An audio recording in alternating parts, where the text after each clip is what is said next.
Coming to you direct from the nerve center of the galaxy's greatest comic. This is the 2000 AD Thrillcast.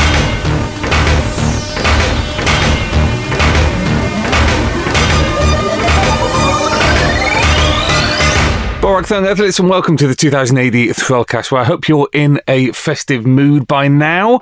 Christmas is rapidly approaching, and of course that means that the bumper 100-page end-of-year issue of 2000 AD is out this week with Dread, Slain, Brink, Skip Tracer, Durham Red, Fiends of the Eastern Front, so many Zarjaz and Gafferbet things.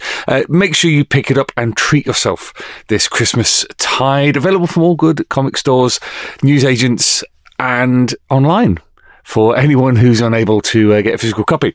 This week on the 2000 AD Thrillcast, we have part 2 of our interview with Henry Flint, where we delve into such diverse things as haunted tanks, alien killers, and whether they're going to be big guys or little guys. We talk about Henry's take on colour, on surrealism, on why he's not such a massive star in America by now, because we all know he should be. So sit back, relax, and enjoy another hour or so of me chatting to Henry Flint.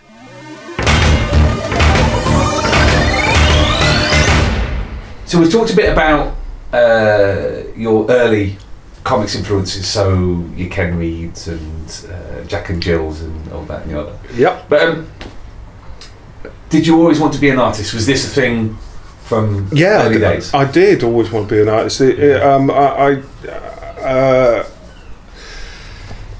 It was just something that I mean, my parents had it, and I think my mum used to draw a lot. She went to art college, and there was a lot of sculpture on my grandparents' side, and I think on it used to make wooden boats and things like that, sort of little miniature things from Napoleon Wars, you know, little square riggers and things like that.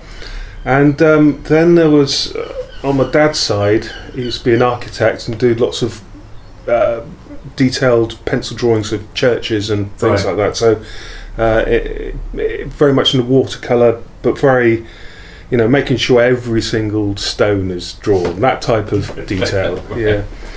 And so that I always knew that I had a raw talent, because people would sort of always tell me that I got a lot of encouragement from everywhere, every direction, and at school as well. There was a lot of encouragement, and people in the class used to say, describe me as the one that could draw.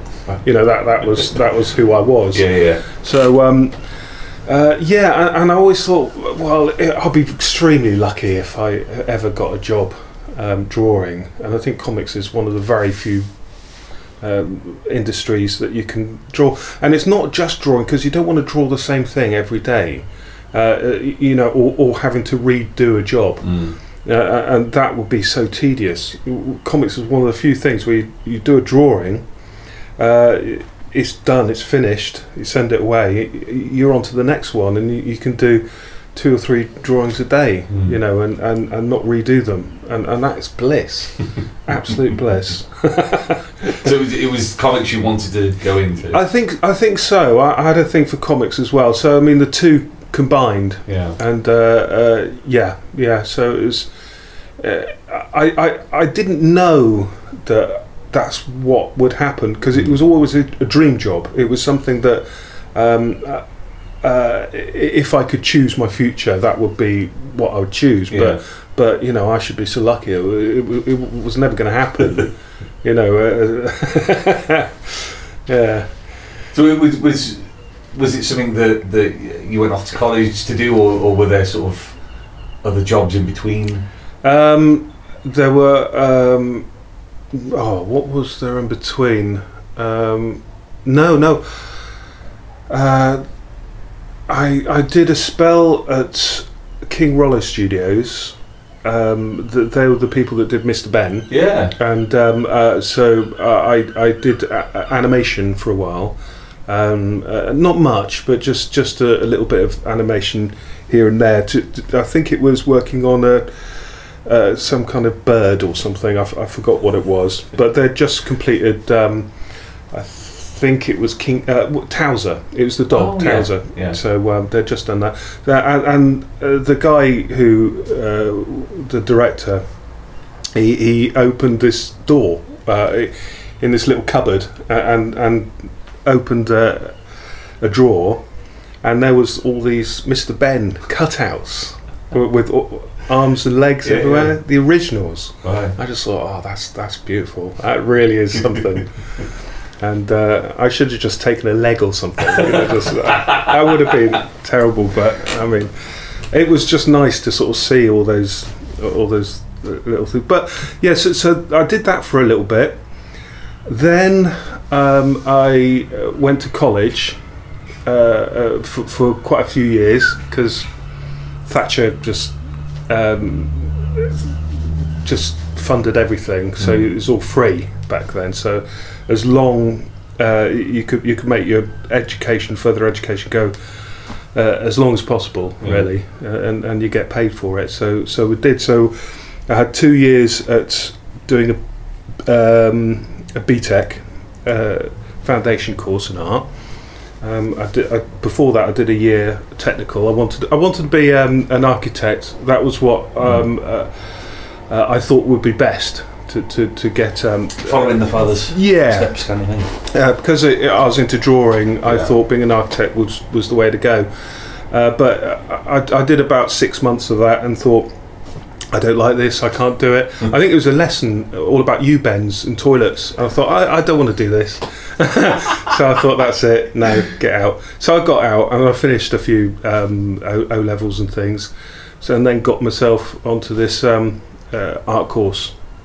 And of course, Trevor Hessheim was on the same art course, and this was in Exeter.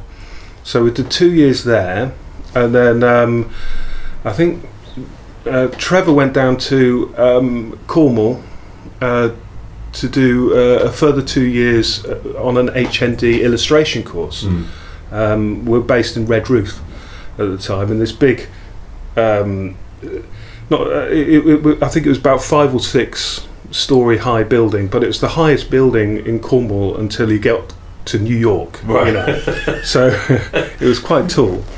I shared a house, student house, with Trevor there, and we were both into comics, and we'd always kind of draw comic characters and things like that, Batman and things like that, in sketchbooks, when we should be listening to history lectures and things like that. So it was a good 4 years. That was good, and then finishing that, I went back to live in Exeter, I think, and tried to get some kind of career on the go. I think Trevor was the first. His artwork is incredible. He had a really good style and a very good ability to draw figures, which I always envied. I thought he was really good at that. And he got a job, I think, before I did. I went through a different route. I got a job. I went up to Nottingham for an interview with a few other people to get a job doing this comic for Games Workshop, which never took off. But there were a few people in there that I met and got to know. I think Steve White was there, Alan Cowsill, another guy, and these people I've got to credit for, give them credit for sort of moving my name about to different places. From there, from White Dwarf and things that never happened there, I then did another job at Tundra, because they obviously had a lot of money coming in from Teenage Mutant Ninja Turtles, and it was going everywhere, that money, and that they threw a bit my way. No, they didn't throw any money my way because I did something that was cancelled, so I didn't get anything. Because they wanted me to do this story with it had a Doberman in it, and I drew the soppiest looking dog ever, and it was like a poodle, and they said no, they wanted a big aggressive Doberman, and I completely got it wrong, so they didn't publish that one, and I didn't do very much work on it. And I did another story that was published in let me try and think what it was. It was heavy metal, and that I don't like looking at that artwork because it wasn't very good, but it was in full colour, and there was a few things. The Monster Massacre was another one. Simon Bisley did a cover for it, and that was all published by Tundra, and then my name got flung about again. And I moved from Tundra over to Marvel UK. Marvel UK, it was just before they folded. So I did one issue of Death's Head, which was the last issue of Death's Head to be published. And then 4 issues of Kill Frenzy. And Kill Frenzy was a new character. And about halfway through, I completed 2 comic books, and halfway through I was told that Marvel UK was going to fold because it wasn't viable for the UK market. So I was told that I would get paid for the final 2, but no one would ever see them. So these 4 issues that I did, no one has seen them, but I did 4 issues that have just. It was good, even though no one will see them. It was good to sort of just. It was like a practicing. So in a way, it was good that no one saw that artwork because it was so bad. But on the other hand, it was. It was difficult to draw because I knew no one was going to see it. Right. So it was. So I didn't do a very good job, knowing that.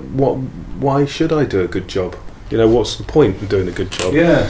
But I remember picking up a style at the end of that work and thinking, actually, this is all right. This is quite good. I'm enjoying it, and I kind of got good at the end of it. Then, when they folded, I thought that was it. I spent Christmas '93. I moved back home, I think, with my parents, and. Yeah, I didn't have a job, and that was it. And I thought, well, I made a fair go of it with the comics, and I thought that's all right. At least I tried. And then, sorry, this is a long answer. No. Seriously, carry on. And then I think I got a call because my name got passed over to 2000D, and I think it was Alan McKenzie. Could have been gave me a call. And so I think it was he just phoned me up out the blue. My number, I don't know where he got my number from, and just said there's a space in 2000D if you'd like to come and work for us, and put me on Road Trooper, and and very grateful. I mean that's a remarkable story. In that. Several times, as an industry collapses around you, several times work's kind of landed in your lap. Yeah, because it's just going from one sinking ship to another, really. Hey, so once you don't drown, you're fine. Yeah, absolutely. I don't think Tundra was a sinking ship at the time. I think because it had so much money from Teenage Mutant Turtles that was going well, but there was other things that were just going off all the time. Nothing seemed stable. Everything was moving and shifting at the time. Why do you think your name was being passed around at the time? I think there was a set list. There was a set list of creators who were working for Marvel, who were doing the rounds. My name got picked up right at the beginning when I was for Games Workshop, simply because it was I think a few people in there were just saying, yeah, this person's involved, who's this, and my name was just getting sort of shifted around. But I mean, I don't know how the politics of it worked back then. I mean, if it's to do with meeting people and just going for meetings and showing portfolios off and things like that, I think that's half of it. But I mean, I didn't mentally know that was what you had to do at the time. It just sort of seemed to be the right thing. But you know, once things start picking up speed and going, you sort of just run with it. Whoever offers you anything, you just go and say, yeah, I'll have a go at that. So you started working on Road Trooper at a funny time for the strip, because the original series had finished. War Machine had turned into something quite different. You joined it just as was it Steve White? Steve White taking over writing it, and he was trying to put it. Such is my understanding, trying to put it back on an even keel after the Michael Fleischer years. What was your attitude to getting that job?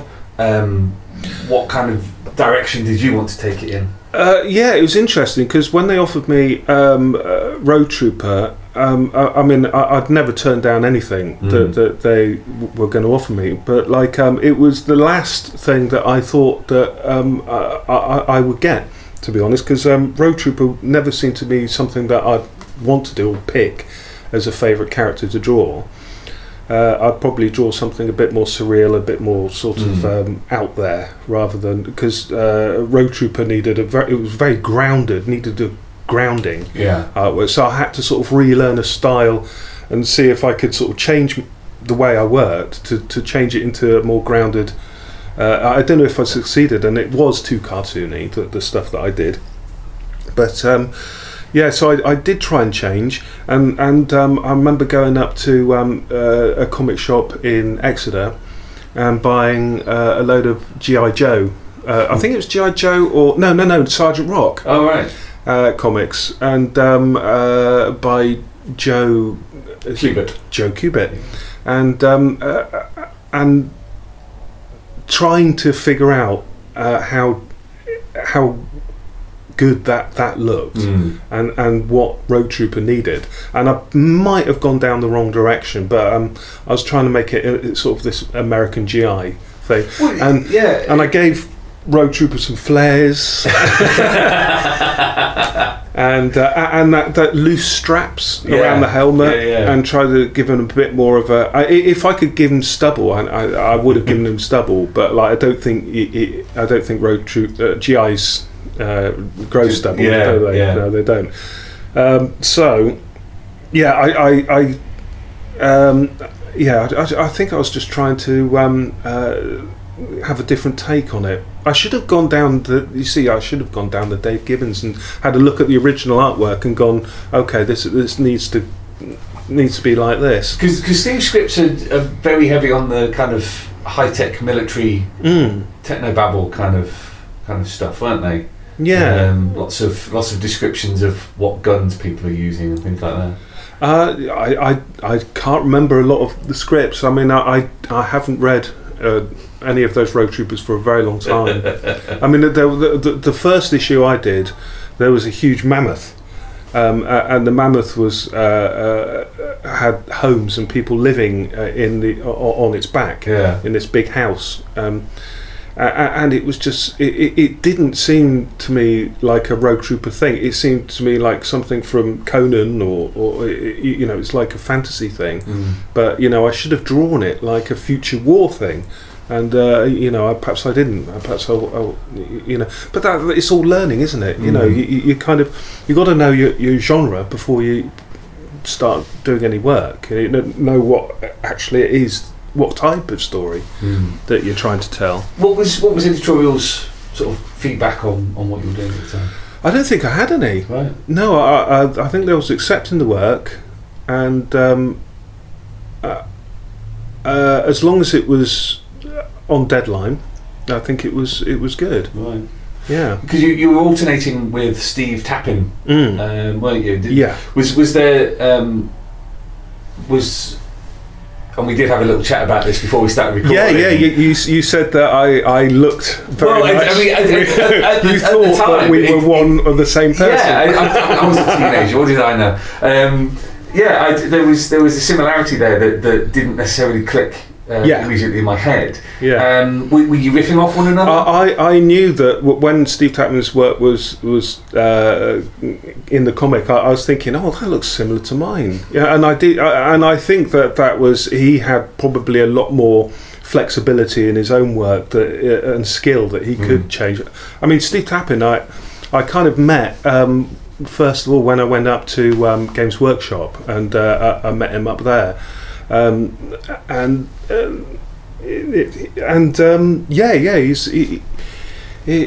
liked his style. I thought it was good. I mean, we're doing the same thing with the same inks and the same paper and the same, and it was trying to get a translucent effect with the inks. So you know that the comic is going to be printed in using the style at the time, which was I think it was a photograph or lithograph. I don't know what it was actually, to be honest. But I know the results of the photo process, which made the illumination of the white of the page glow through the coloration. So the less paint you had on the page, the sharper and brighter the printed page would look when it was published.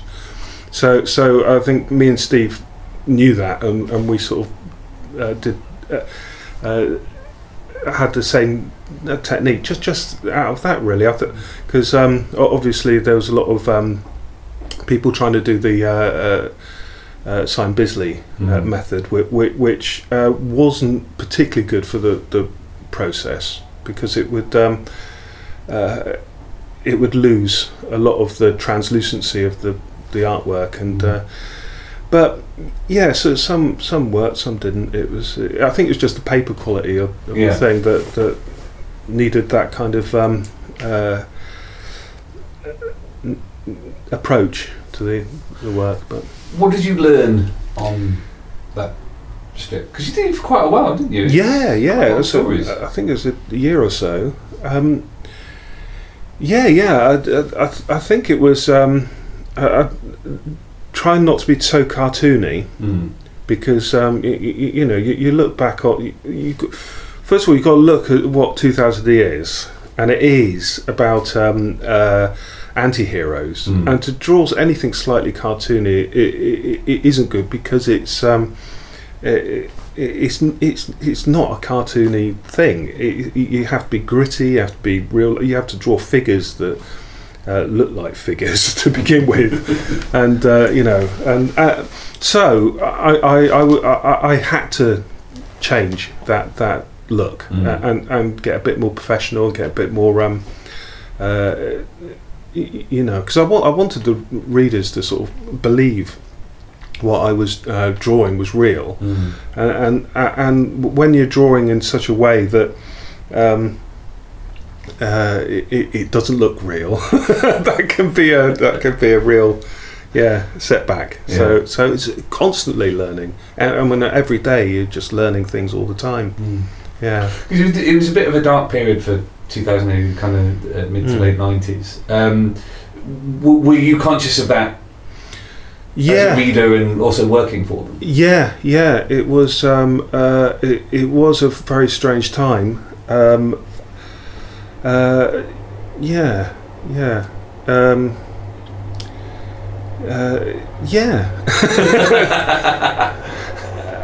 just trying to think of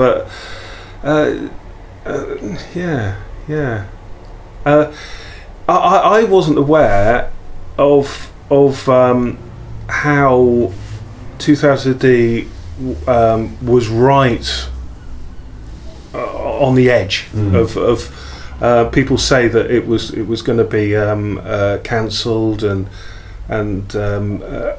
that wasn't any fault of the comic so much as the fault of management at the time, the owners, who tried to manage the comic and failed, and money was shifted around for unnecessary project reasons, you know, in the form of advertising and things like that. So vast sums were paid, you know, just to get 2,000 a D on shows on telly and things like that. I think 2,000 appeared on Have I Got News for You or something. I don't know. It's just people pulling strings and thinking, well, you know, what's this company up to? I don't get it. Well, it was the whole marketing led Lads Mag. Oh, and that was that appeared in the documentary as well. Yeah, because that was that's a dreadful mistake. And I remember. I think it was Dave Bishop was on the phone to me about that. I think he was talking how disappointed he was. The editorial and the staff was doing their best, but it was swimming against the cliche time. Cliche time. But yeah, it was a tough job back then. But you know, I'm glad. And of course, when I first joined. I made the mistake of not invoicing for the comic, and it was quite a few months before I got a call from Dave Bishop saying, "Look, we haven't paid you," and it was about £10,000 or something like that, and that I hadn't invoiced for. And one of the first questions was, "How are you living?" Because he didn't understand how I was being able to work and live at the same time without being paid, and because I was living with my parents, right, and I was sort of crossing my fingers that one day a cheque would magically appear, and no one told me that to sort of like send an invoice for the work, because it was that was how unprofessional I was. So I got my first. Well, Dave Bishop told me that I almost crippled 2000 AD, and 2000 AD almost became, you know, and it would have been my fault. It would have been my fault that 2000 AD folded, because I almost bankrupted them just with this huge invoice. You know, could I have £10,000 please for about half a year's work? Oh my god! I mean, what a way to go! Sunk by one artist and one invoice. Yeah, absolutely. Yeah. I mean, it obviously didn't do your chances of getting more work any harm. No, it didn't. No, it moved on straight from there, and they've been incredibly good throughout the years. And I haven't, although I've worked for other companies as well. I've done a few things for America. Work has always been there if I've needed it. So a lot of the time I work for 2000 simply because I trust them to sort of look after me in a certain way, because I know that the work will always be there. If something finishes, another script will appear. Yeah. And it's almost like magic, you know. It's like the magic 2000D fairy, you know, is being good to me. There are probably now multiple artists shaking their fists in frustration. Why doesn't the script come from me as well? Because I mean, during that phase, so after Rogue Trooper, and we'll talk about moving on to Zombo and your Widely Dread stuff in a bit. You do kind of hop around quite a lot. You did Sancho Panza. Yes. Which again was still in quite a cartoony style. It was. Yeah. And I was using magic markers for that as well. Right. I enjoyed working on that, but it was cartoony. I didn't know what to do. It was a new creation, and I didn't quite know which direction to take it, so that was probably my fault. You know, I should have just gone a bit gritty, and that tank, I should have made it into a real mean tank, and instead I just had a brainwave, which I thought was a brainwave one day, which thought, you know, why don't do a remote controlled toy, and then just upscale it into massive, and it was like, oh no. As soon as I drew the first, I thought, I'm going to have to draw this again and again and again. I thought, no, this is... And that strip went on for quite a long time. Yeah. Well, I think it was about 10 issues, I think. Yeah, before it folded. I think it was 10. No, it could have been more. I have no idea how long it was. I think it was quite long. Quite long. But it's, I mean, you've got a history with tanks, haven't you? Because you did Haunted Tank. I did Haunted Tank. Yeah. That what goes around comes around, because that's going back to Joe Kubrick again. Yeah. So I mean, that's the whole thing, and he did a cover for one of my comics as well. So it's like, wow, that's great. And and Haunted Tank was. That was slightly better because I took photographs. I made a tank up. It was one of these Abram M2 whatever tanks, the American ones that used in Iran, first Iraq War, and I made one up with Airfix kit thing, and whatever shot I needed, I'd take a photograph of it. Of the model, and then I'd print it out and use that as the and it looked really good, and I thought, oh, that's the way to do it. And you could foreshorten everything using the I mean, you could do that on the computer now, can't you? By buying model things on the computer. But yeah, that took too long to draw that, right? And I almost bankrupt myself actually because I was taking too long in every episode. But yeah, I'm very pleased with the way that looked. Because I remember at the time reading that, this is a bizarre concept. It was literally a haunted tank. It was a haunted tank. Yeah, it's weird. With like the what was it? The ghost of a Confederate general or something. Yeah, and there were loads of strange. And the Americans had on the issue of race and things like that had to deal with everything. They deal with everything really up front. You know, things that I would be a bit sort of squeamish about doing, and I'm thinking, well, I'm going to have to trust the writer that he knows what he's doing. And go for it anyway. So I'm hoping it worked, but I don't think it was really for any. Well, I don't know what kind of audience it was for, to be honest. but it was. It had a. It had messages. You know, it was. And that it was trying to be right on, I think. Because that wasn't your first work for the States, was it? Because I did. You've done some Silver Surfer. I did a Silver Surfer. That was the Rune and Silver Surfer, and that was a long time ago. I think that was the first thing I did.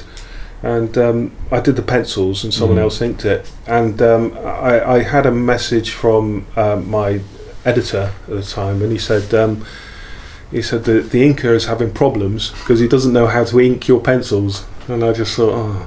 Well, I told him, I said I want to do the inks. I said, no, this isn't how we do it in America.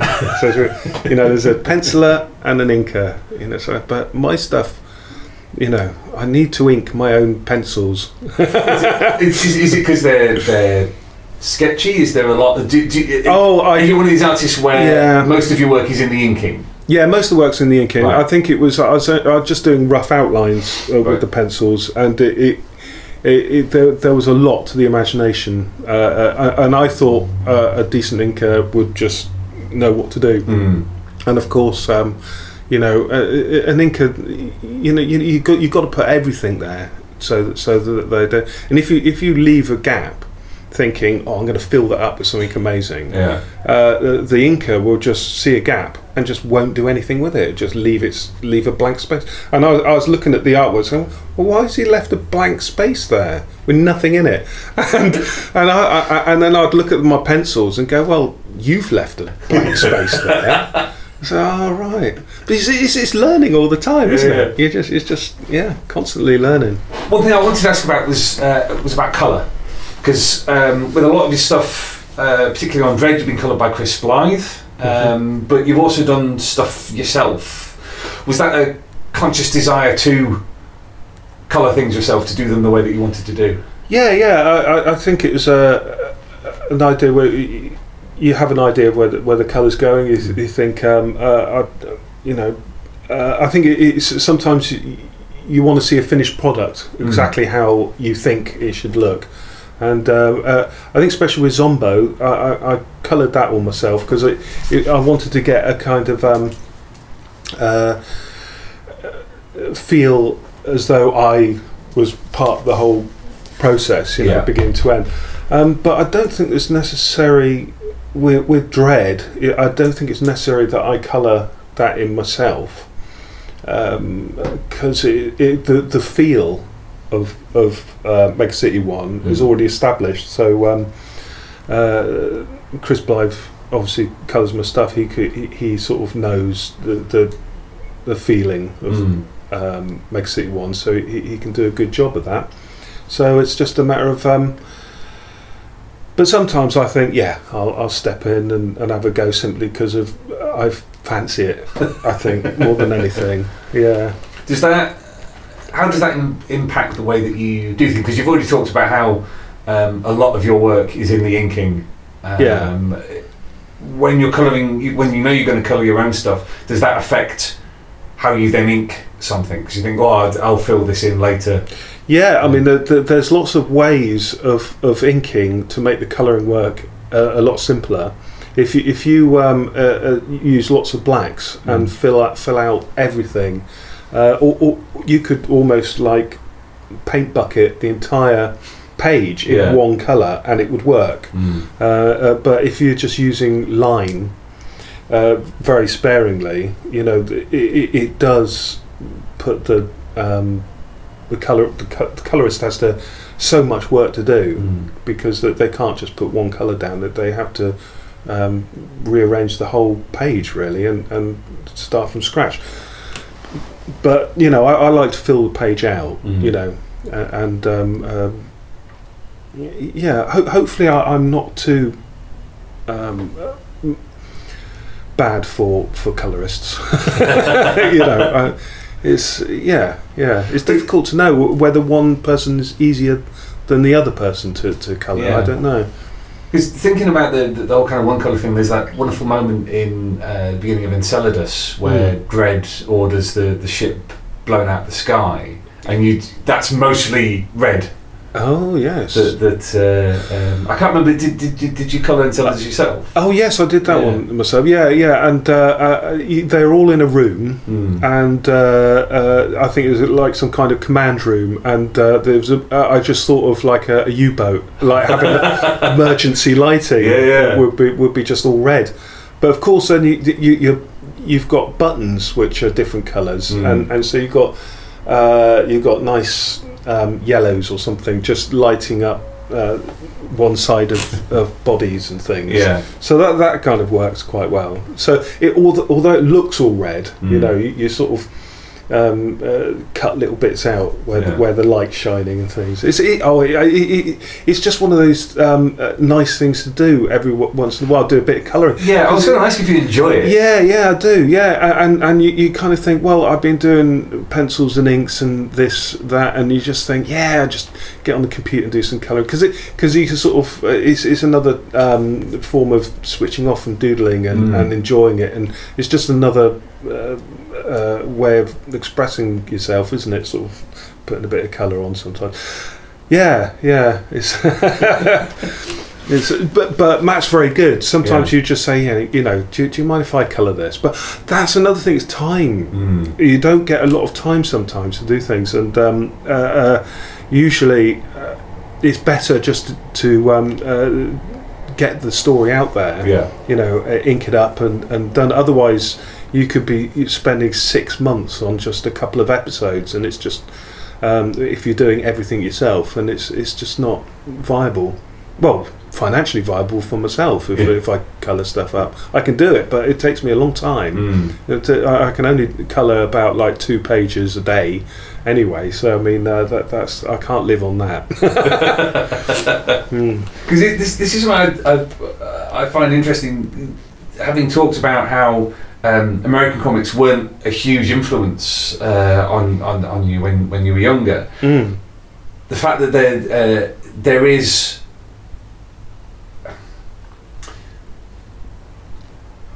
Kirby seems like a natural home for you. Oh yeah, that kind of cosmic New Gods kind of madness. Well, I came to Kirby quite late, right? Okay. But when I did, it was like, oh, I kind of got this. I thought, oh yeah. That's what I would have been reading if I was a kid in the '60s, which I wasn't. Wasn't around. But oh wow, yeah, Kirby stuff was incredible. But it's kind of on the back of other people telling me, you know. You should. Al Ewing is another guy who sort of said, look, you know, you look at this guy's work, you know, and they go, yeah, I know Jack Kirby, I know, and you think you know, and then you look at it under the surface. And I did buy New Gods; it's probably on there somewhere, and beautiful work, really amazing, and it's especially the splash pages and it's also drawing things that no one has ever seen before. So you can be sure that one of his originals is something. You know, you go. It really is literally out of this world. It's just like, wow, that's great. I mean, this seems like a perfect opportunity to talk about Zombo. Where you know, I interviewed Al just recently, and you know, he's quite upfront with the fact that the original idea was yours. Yes, yeah. I think, Matt Smith, he got Al in. I wasn't sure what Al had. I hadn't read much of his stuff because he was only just sort of starting out. So as soon as I kind of thought, well, you know, I really want to do this myself. That was my first thing, because and then you pitched that to Matt. Yeah, I pitched it for Matt, and it was like a vehicle for me to go mad on. And I thought, well, what I really want is to be able to sort of write something myself, and do something that isn't in 2000 at the time. Do something quite mad. And Matt, in his wisdom, actually did give it to Al and sort of say, you know, want Al to write it.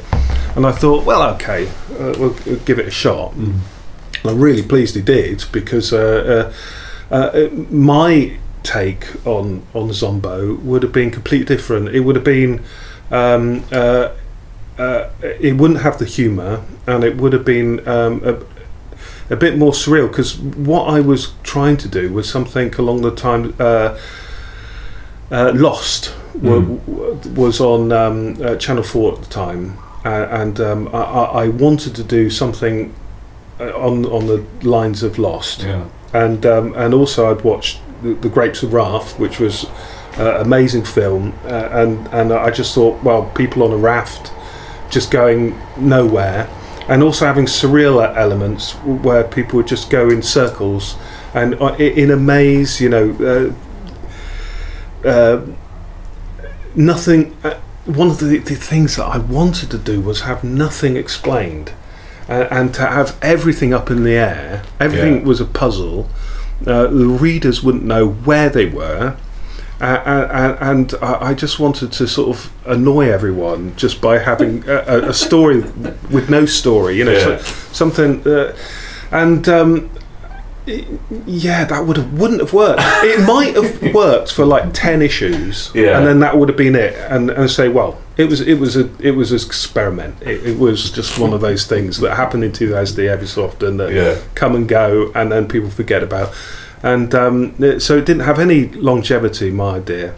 So Al sort of like used my original pitch for the episode 1, for the series 1, and then after that, for the next few series, I didn't have any say at all. I just went, you know what, I'm not going to have any more input on this. because he was doing so well. He was coming up with some amazing ideas, and every so often we'd go into a pub and we'd have a chat about what he would want to do with the next one, and all I'd do is give him say a little tiny hint on something that I'd like to draw, and then he'd run with it. So one of them was I'd like to draw the Beatles, and he'll go right, okay, right, what we'll do is this, we'll do this, and I go okay, and then he'll go, yeah, there's 4 Beatles, so what it is 4, yes, there's 4 people in the Fantastic Four, we'll have the Fantastic Four in as well, and his brain would just go, right, we'll have this and this will work with this, and I'll be in hysterics because it would just be so funny listening to him, sort of like because also I'd be thinking, what are the readers going to make of this when it's in the comic? So we were just sort of just laughing, thinking this is ridiculous, really, most of the time. And so I think that was one of the a learning lesson for me, realising that creating something, especially in comics, just works so much better when you get 2 people collaborating, working together on something. It just sort of seems to click, and things seem to sort of happen that they perhaps wouldn't when you're doing something on your own. And the Zombos sort of seem to just be good fun, really, apart from anything else. There's so many kind of, as you say, things ticked off. Like there's the Fantastic Four, there's X Factor, there's Planetronics, which is one of my favourite bits, which is completely throwaway. Yeah, that's all Al. That's all his stuff. Right. Yeah. Okay. And when you're drawing Zombo, and I say this a lot in interviews because I tend to be attracted to strips where I can sense this. You seem to be having a lot of fun. Oh yeah. I was in that one. Yeah. It seemed to it seemed to be enjoyable because you sort of like creating new things all the time, and things were, they weren't fixed in any position. I think the original reason why I came into wanting to do a brand new character, like and coming up with Zombo, I mean, it's not original idea. I mean, it's like he's like an anti-hero.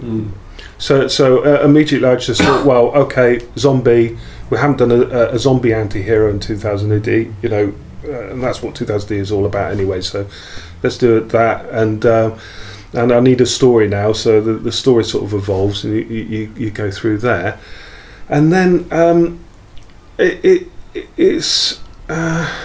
So what was the original thing again? Because I've slightly gone off. No. I was enjoying where you were going with that one. Yeah. Well, I think it was the fun thing. Where does that come from? But I've wound myself into a corner, and I don't know where I am. I've kind of lost in the maze. Well, let's talk about style on Zombo, because those early episodes have something at the Aubrey Beardsley about them, down to you literally drawing every hair on someone's head at the same line thickness, which is very nice, but I imagine was quite time consuming.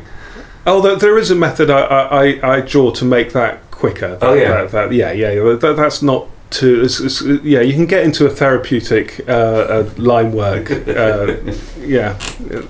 state of mind when you're drawing like that. Yeah, but the style on the strip has evolved over time.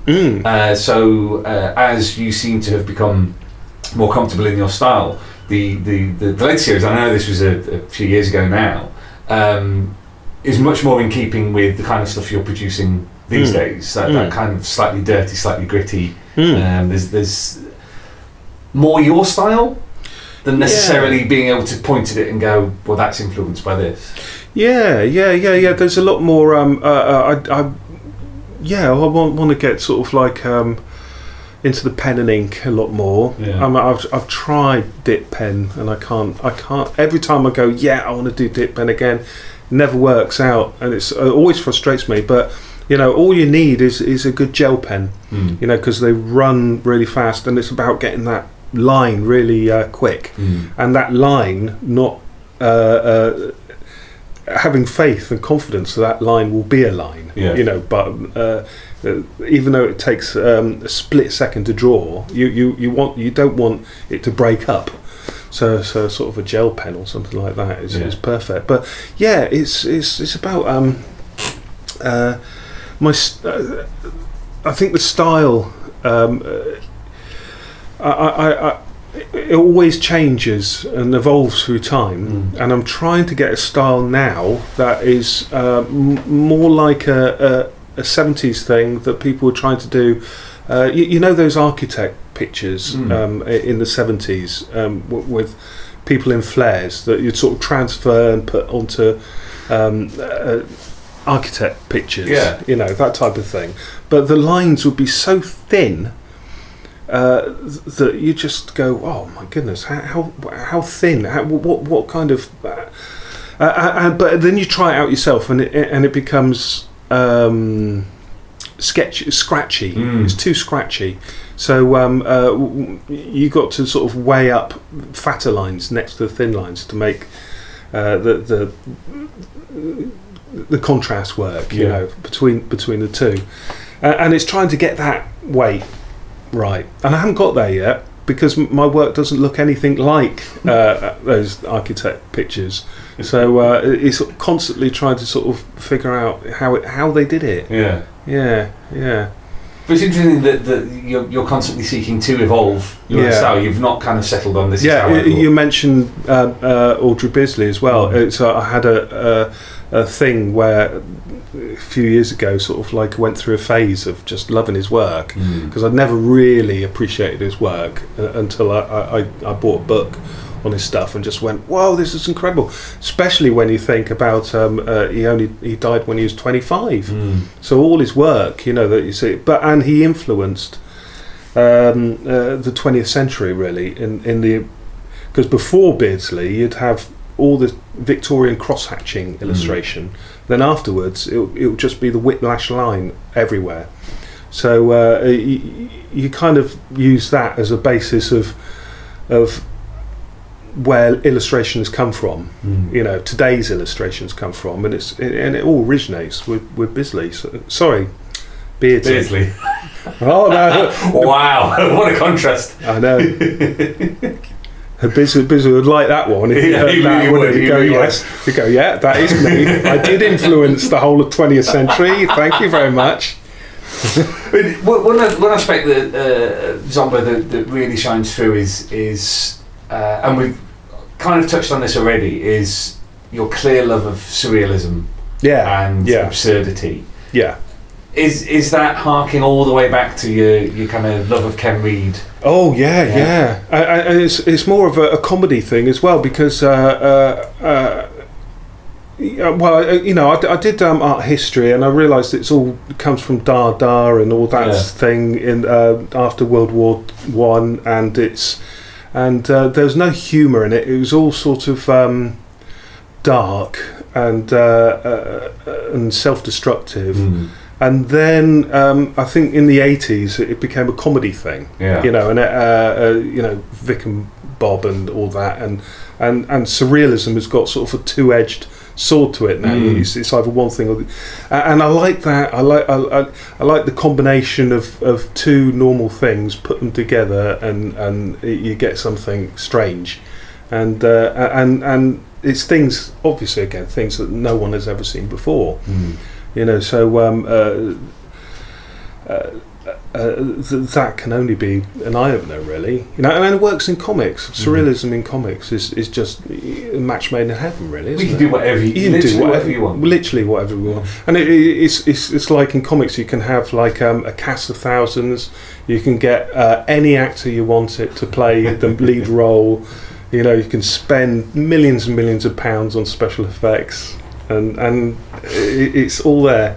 Have you enjoyed some of the more satirical aspects of Zombo? Because the one that keeps coming up is the whole Trump, Apprentice Trump. Oh yes, yeah. Well, I don't know where that came. I'm trying to rack my brains. Where Al says that he wasn't in the script and he didn't write Trump in, and I kind of think, well, yeah, you're probably right. But I kind of pick a character.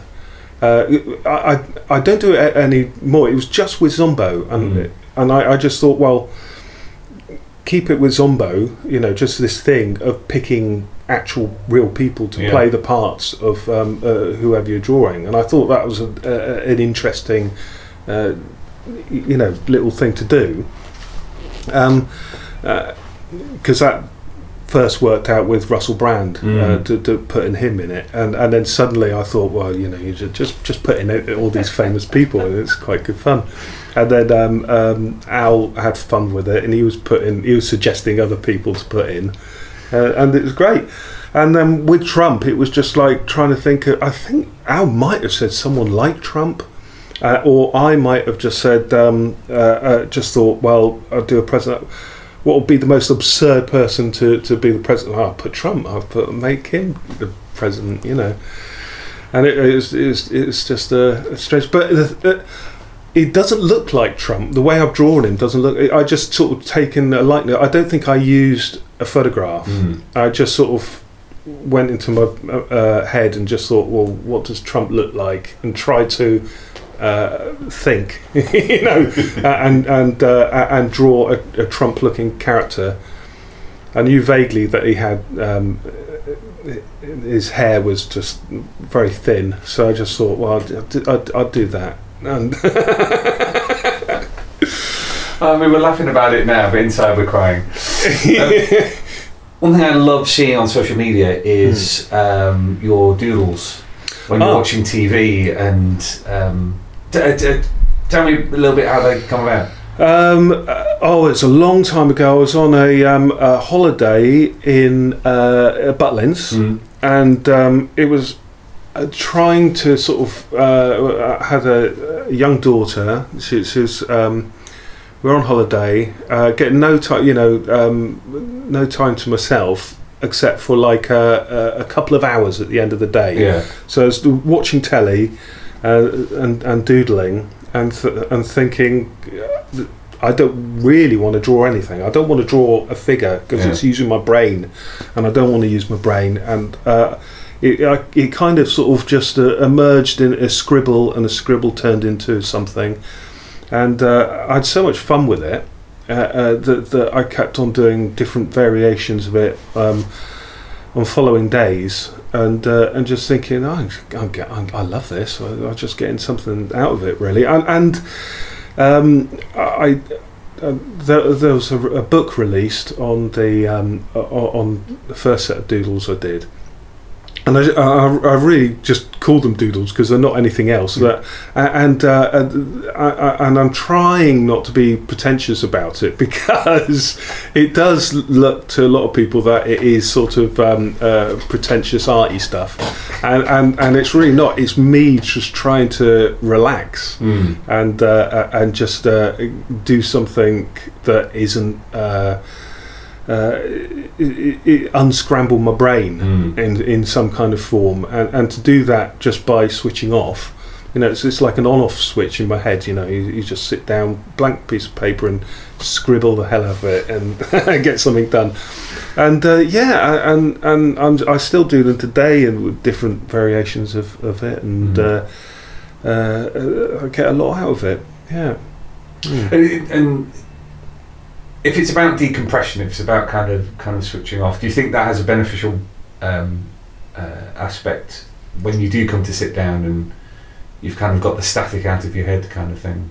Yeah, it could be a thing where you improve your actual job in a professional job, where you're doing a certain amount of scribbling or getting that out your system, then you can concentrate on figure work in another aspect of the work that you do. So yeah, it could be that. I haven't really looked into it deconstructing it to sort of see. But I think that's almost like it in a way. It's not to be deconstructed, because it's like going to sleep at night. What button in your head do you push to make yourself sleep? And it's exactly the same with the artwork. It's sort of saying, well, what do you enjoy doing? Well, what actually gives you a thrill? And it's sometimes it's like the unknown. Like you scribble something, and you're looking at that scribble just to sort of see a picture in it. And if there is a picture, it's probably better than anything you could draw yourself. If you wanted to reach that conclusion in the doodle, you couldn't do it, because it's something that has come from somewhere else. So you it's a good exercise, but that's all it is. It's an exercise, and it shouldn't be looked on as anything other than that. Otherwise you can get pretentious and sort of going, oh yeah, I'll do all this arty stuff. I'm tapping into the subconscious. It could seem a bit arsey. And I want to sort of stay away from that, and sort of and call it for what it is. It's just sort of but it evokes me. I mean, talking about surrealism, it does evoke that kind of what several of the surrealist artists were trying to do, which is cut out the middleman between their subconscious and their hand, kind of thing. Yes, and just paint whatever comes. Yes, that was written in the Dada Manifesto, where I think it was the second. I think it was the second interpretation of what Dada was. I think the first was I can't even remember what the first was, but the second was there was a word for it. There's a word for it, and I've forgotten it. But it was something to do with no, it's gone. But it wasn't. I wish I had that word. I wish I had that word. But it was something to do with, as you say, tuning out and automatization, something like that. Something like that. But Google it.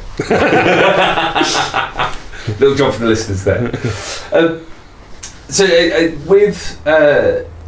With the advent of Zombo, that kind of came roughly round about the same time that you became a regular on Dread.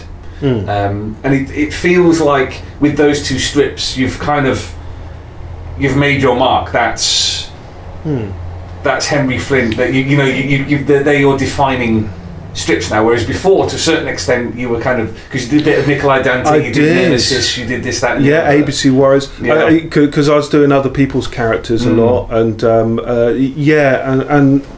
because I always thought of myself up to a certain point as an artist for hire, and if I needed to fill in or do something for other people, I'd sort of like put myself in that position. And I always thought that things like ABC Warriors and other things, I sort of, other artists can do sort of better. I mean, Clint Lanley's work on ABC was amazing, and I couldn't sort of like equal that one. And it was kind of like finding your space and your foothold really in the comic. And I think you're probably right, Zombo and Dread, and I'm really chuffed that I'm on Dread. that's a great one, because it's interesting to look back at the history, particularly of Dread, and seeing epochs of certain artists and certain writers coming in and doing their own thing. And it feels very much like there is a select group of artists, and now writers as well, who are stamping their own authority. This is the age of Henry Flint, Ben Wilshire. My mind's completely blank for others, but do you feel that? Does it feel like you're part of a cadre?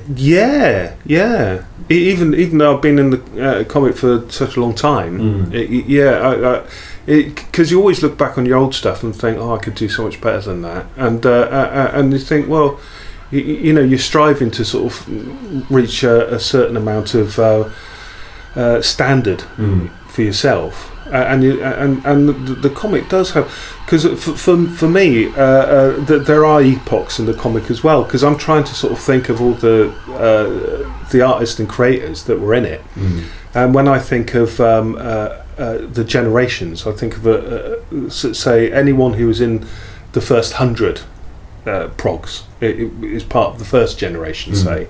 And I say, well, who's the second generation? That would be sort of Steve Dillon and everything up to Simon Bisley, perhaps. And does that mean I'm third generation? I don't know. I don't know where the second and third generation comes. Yeah, you know, sort of. I don't know, because when was your first book? 94. So I don't know, maybe fourth generation, because fourth. Well, right, yeah. you've got the first one, then you've got the second. So you've Steve Dillon, your Steve Yowles, Yowell, sorry, that kind of thing. Then you've got your Bisleys and that'd be third, wouldn't it? Yeah. So I see, yeah. You kind of come along in the mid-90s, so that'd be the fourth. Yeah. So I'll probably be with Jock and Fraser Irver and that group as well. Yeah. I'll go along with that. Yeah, that's good. Yeah, it's good company to be in. You've done a few little things that I just wanted to touch on, because I really enjoyed them. First off was the one-page Future Shocks. Now, 2000 AD hasn't had one-page Future Shocks for a very, very long time. Yeah. And then you did a run of was it about half a dozen? Yeah. Which we put in. Was that just ideas that popped into your head? Yeah. There was a reason I did that. There was I asked Matt, he and we had a talk about it, because what I thought that 2000 needed at the time was I was. It was reminiscing and harking back to the early progs that I used to read. And they they seemed to be packed full of things, with star pin-ups and one-page stories. And I thought, to fill out the comic, to have like a one-page story, it would sort of bulk it a bit and sort of make it seem bigger than it was. So it was looking at the comic and sort of seeing what I could do with the comic to make it seem different, you know, and have that feel of being bigger than it was.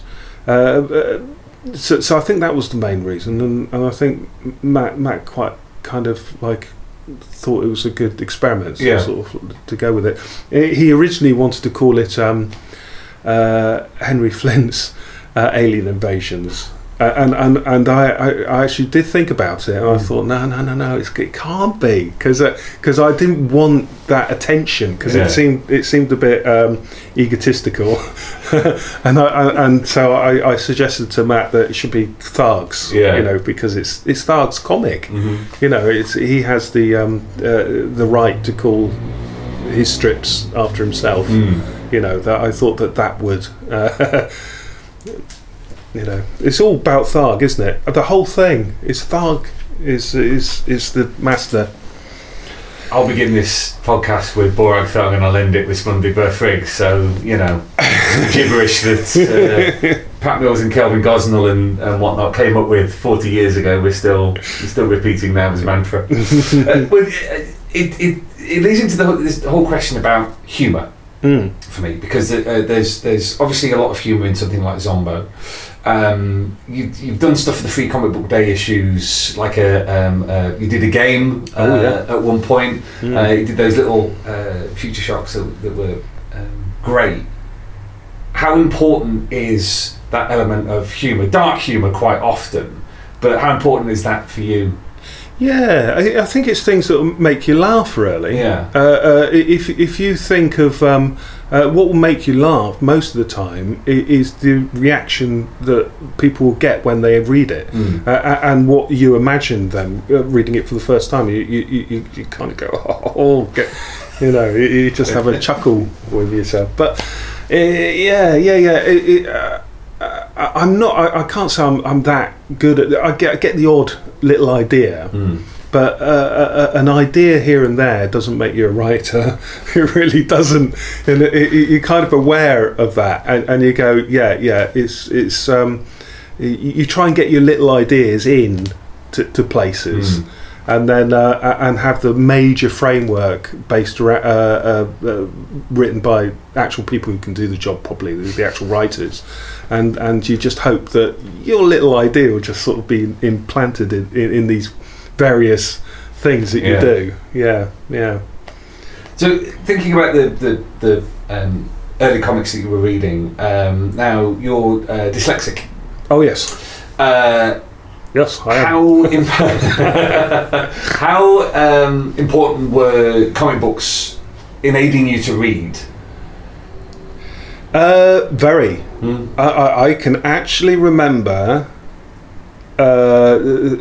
sort of saying to my parents, what's this word? Atomic. Yeah. What's this word? Bacterial. And then going chemical, and going through there. So what's that? And then my mum going, all right, yeah. What are you reading? what is this comic? But yeah, it was one of those things where you don't talk about it so much now because your brain sort of makes up the necessary functions and neural pathways to sort of you kind of learn what you need to get by. But I think it was my wife at the time. She said, you got to sort of like perhaps go public and sort of say mention the fact that you're dyslexic. Because it's the kids. The kids read comics, and you might connect with a few of them. If you mention it. And it is all about them learning, and because school was like dreadful, but if you can sort of like connect in some way, and there should be comics in schools really. That's what I think it gets overlooked, and it would be wonderful if there was some kind of learning, some kind of connection where kids can actually feel confident about reading. Something that I never had, and that kind of Well, I think what I'm trying to say is that the only reason I sort of mention it because I really don't like a dyslexic bore, someone who goes on and on and on about it, which I am doing at the moment. But if it's sort of like a thing where you can sort of like people get where you come from, and comics were so important when I grew up because it was all about making a connection with the picture and the words. And going, right, and because you're looking at those pictures, you know where the story is going, and you get an idea of where the story is going. So the words are going to obviously be about the picture. So the two are working hand in hand with each other, and it's an obvious way of telling a story, and something that someone with little reading ability can have confidence that they know where the story is going simply by making the connection between the words and the pictures. And it just seemed an obvious way of telling a story, and that's why I just went, this is for me. Comics is not only want to draw them myself, but read them myself. Has it impacted your work at all? No, not really. No. I think there's a lot of talk about because you're not using this part of your brain, you use another part of your brain, but you never miss what you don't have. And I can't say that I'm a prolific reader because I'm obviously not. But so I don't know what I'm missing when people say, "Oh, I read 2 books a week or something," and I go, "Oh, really?" Yeah, those people are mad. But yeah, and I think, well, and people actually say that they read because they enjoy reading, and I think, really, you enjoy reading? My God, that's what a nightmare. Having to read because you like it. I mean, that's crazy.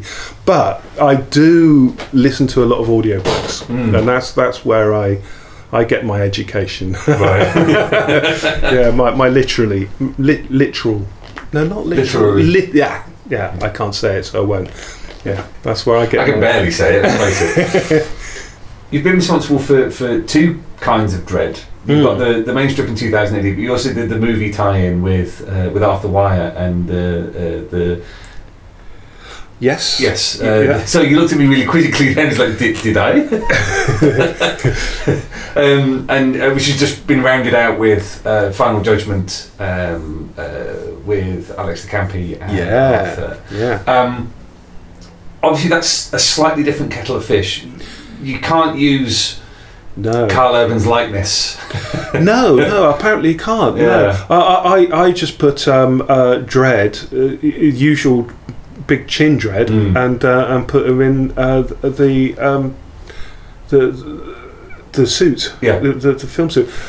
Yeah, I think it works. Yeah, but I did when I first started drawing the character, it did look a bit more like Carl Urban, but like not his likeness, but very much, very much in that sort of thing. Yeah. Dear oh dear. Because with the final story, with the appearance of the Dark Judges, there was always that question: how would the Dark Judges be done in the movie? I thought that I thought I knew what they would look like, because I was thinking they would look like the Dark Judges, but they'll be in updated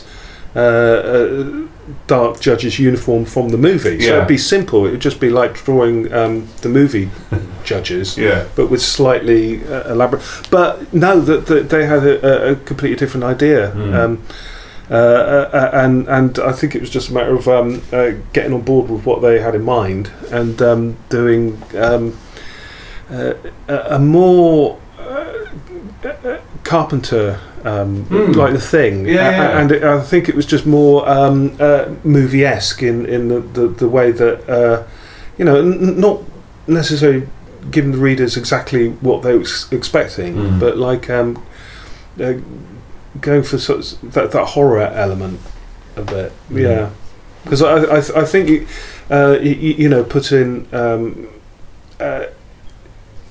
sort of strange eagles and things and paraphernalia actually on the suit might have taken a bit away from the fact that it was trying to be a real movie about sort of because the movie had a sense of realism that the comic perhaps didn't have, and it was trying to be a real life situation set in the near future with riot police, and it had that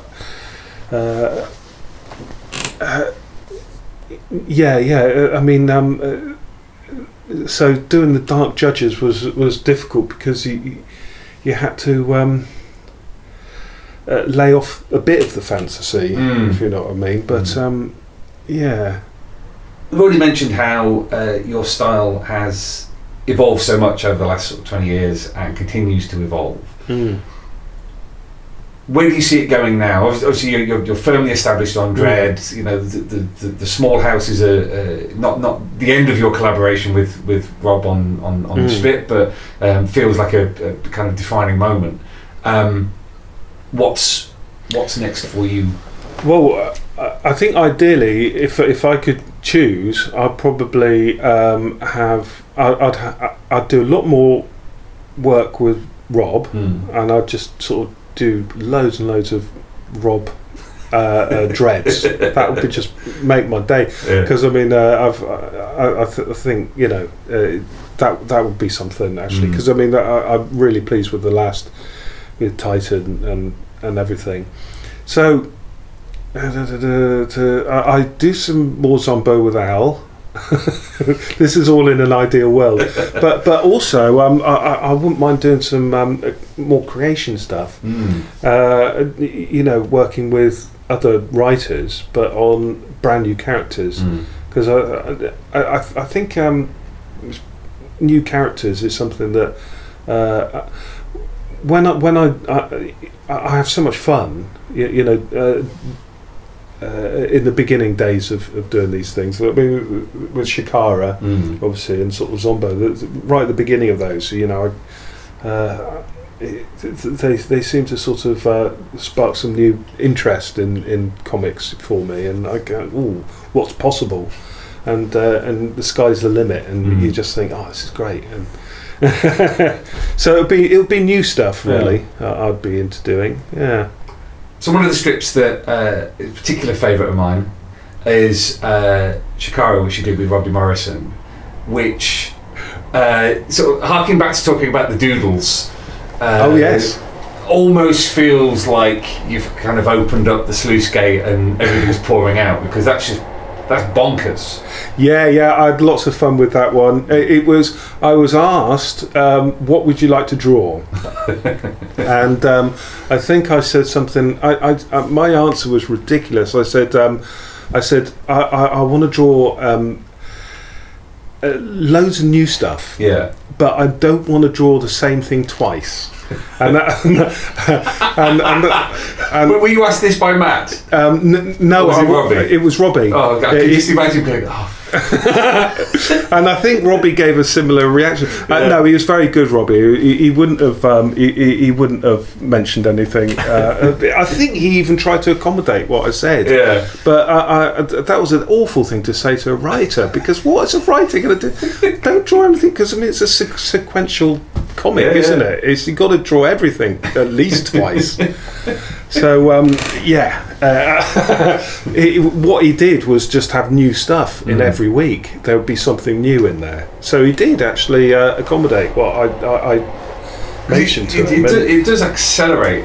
Like, there's no kind of slackening off of the pace. Every week there's something newly ridiculous. Yeah, it's just one thing after another, really, isn't it? And you get that thing. It's not settling down into any kind of format that you recognise. It's just all fast-paced, weird stuff that happens constantly, and you just go, yeah. But it's good to draw, because you're making stuff up all the time, and I love that. And you put in weird characters, aliens, and you're making up aliens every day, and you're going, well, what can I think of there? Or, what would work? Not what would work. Something, what doesn't work, and then put that in anyway, and stuff like that. It's great, and I really like the leanness of the lead characters, the race as well, because they're so weird looking, but they're also what you expect an alien to look. The grey aliens. The sort of long and lanky type of looking alien, and that was good, because I think originally Rob wanted a kind of a Hulk, big muscly guy, and I tried. I was there for weeks trying to design a Shakara character that was big and hulky, and I couldn't do it. It's just impossible. And I just thought, well, I'll see if Rob wouldn't mind if I went for the more Spider-Man approach, and went for like a thin character. I thought would be a lot more interesting to draw as well than a big hulky alien. Well, it seems that stuff like his equipment and his weapons are part of the same aesthetic in the whether it's the laser sword or the shuriken, the chop eyeballs in half and all this and the other. Even his ship is all that very kind of lean and almost distended kind of thing. Is it all about the invention view? Because that's the thing that seems that has really come through in all. It's about invention, and it's also about what's influencing me at the time. Right. Because at the time with Shakara, I was really into the Geiger, but you know, these things are very short-lived. You're into Geiger for like a couple of weeks, perhaps, and it just happened to be coinciding with designing Chikara. I just thought, oh yeah, bones on the outside of your body, all that, and going for the like gimpy, I don't know if you could say that, but like all that sort of strange setup. I mean, because he is in a weird rubbery costume, isn't he? And I sort of did get that when I was doing it. I was thinking, oh, will I get away with that? And I think I did, but and and Geiger is definitely warped, and it had a lot of those elements to it, and I love the Eva girl character, because when I got the idea, just put loads of stitches everywhere, as though she's just been put together like a Frankenstein monster kind of thing. So that'll just look great. You know, going for grotesque and trying to make it look beautiful at the same time, and that's what Geiger was always doing, trying to do. And Shakara was a lot of fun. Last question. I often see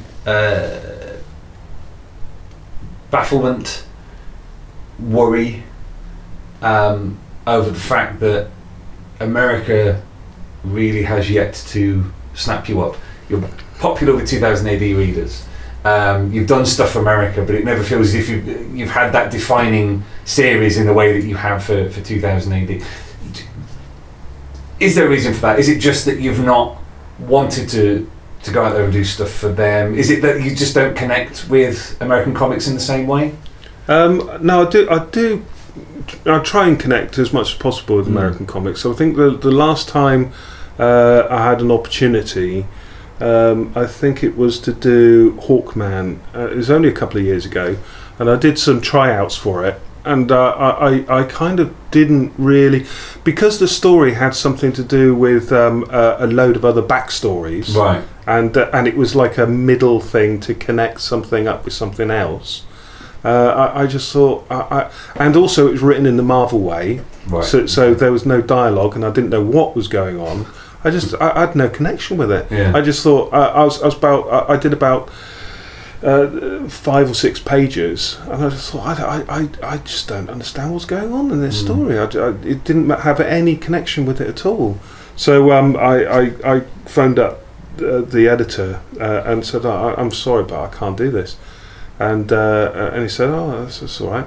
But originally he was saying, well, can you draw like he was picking bits of my work and saying, can you draw like this, and saying pointing stuff that I'd done that he wanted, and I was going, okay. So it was, with 2000D they give you a script and say, there you go, get on with it, and that is so refreshing. It's brilliant. I mean, America is a bit different, you know, that they want a product and they want it to be like this, and before you even start to work on it, they know what they want and how it should look, and I'm not really. I try to fit myself into that sometimes to get a job done, but 2000D is for misfits and oddballs anyway, so I fit straight in.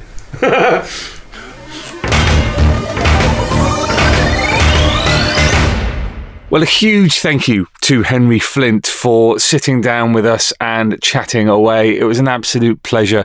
Thank you to him for being so generous with his time. And thank you to you, our listeners, for bearing with us over the last couple of episodes. Hope you enjoyed it. Do let us know what you think at 2000AD on Twitter, facebook.com/2000AD, Insta 2000AD on Instagram. In 2 weeks' time, it is, of course, Christmas itself, so I'm afraid there will be no episode of the 2000 AD Thrillcast, but I want to wish every single listener out there a Zarjaz Christmas and a Gafflebet New Year from everybody at 2000 AD. We shall see you in what promises to be an absolute incredible 2019. Splendid Verthfrig, Earthlets.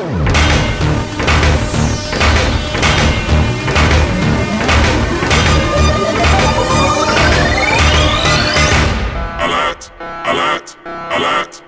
Fill power levels dangerously high. Alert! Read 2000 AD every week. Ask your comic book store or newsagent now.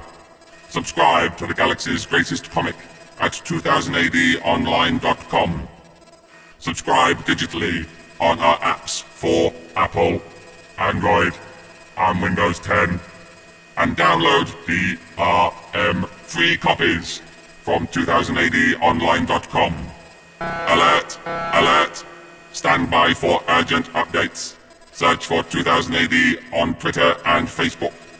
Watch the latest videos at youtube.com/2000 AD online.